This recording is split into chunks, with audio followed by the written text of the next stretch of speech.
Hello, everyone. Today I will be exploring some sources related to the first 3 weeks of our course and comparing and contrasting liberty and freedom. The first work I examined was written about 700 years after the Magna Carta itself, and is something of a revisionist work. It's J.F.H. Beddoes' The True Importance of the Magna Carta. Now, Beddoes examines what the Magna Carta meant to those who composed the document versus how we interpret it in our modern era. Notably, he points out that the barons behind the document were looking out for their own interests rather than the common man. And he argued that the Magna Carta was feudal and conservative, meant to protect and enshrine the status and economic interests of the elite from a somewhat hostile king. But that doesn't mean that we can't still value the Magna Carta, since it laid out the groundwork for democratic values and liberties in subsequent documents and governments that we still hold dear today, and also enshrined the right to resist tyranny and place leadership under the same laws as everyone else. Beddoes would argue that liberties at the time of the Magna Carta had a specific legal undertone that inferred certain privileges or exemptions, while freedom was a post-Enlightenment concept inherent for all people. Following this, I moved on to Orlando Patterson's Freedom in the Making of Western Culture.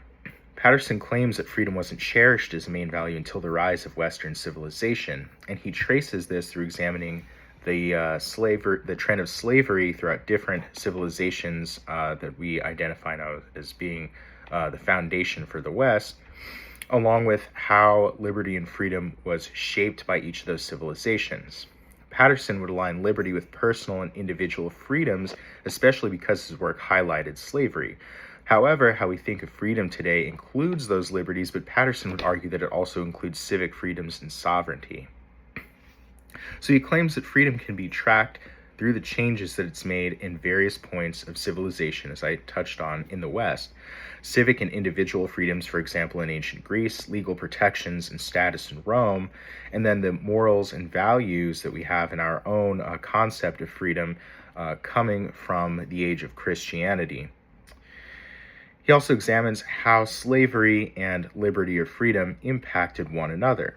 So in some cases, certain legal protections had to be offered to slaves, certain liberties, if you will, while ultimately freedom, the Western concept, the moral concept that we know of it as freedom now, coming from biblical mores, ultimately eradicated slavery in the West, or at least contributed to campaigns that did so. Finally, I also examined Michael Welker's Quest for Freedom, biblical, historical, and contemporary, of which other people also contributed to. Welker, along with others who contributed, examines how the ancient Hebrews conceived of freedom, including biblical undertones and stories that clearly opposed uncontrolled human tyranny, along with religious mores that nailed down the concept of human dignity, with everyone being made in the image of the Lord. Later, Welker and the other contributors showcase how these values interacted with Greek philosophy, Rome's legal system, and Europe's Reformation and Enlightenment ideals before moving on to the modern era. So the authors, including Welker, warn that despite democracy in our time, freedom is fragile since civic engagement and responsibility have started to wane.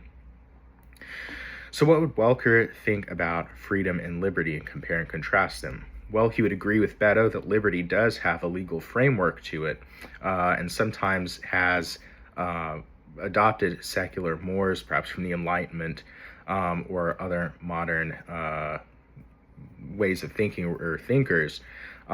Yet, our broader concept of freedom, according to Welker's train of thought, would largely be defined by biblical values, Judeo-Christian values, and mores. Thank you for being with me today.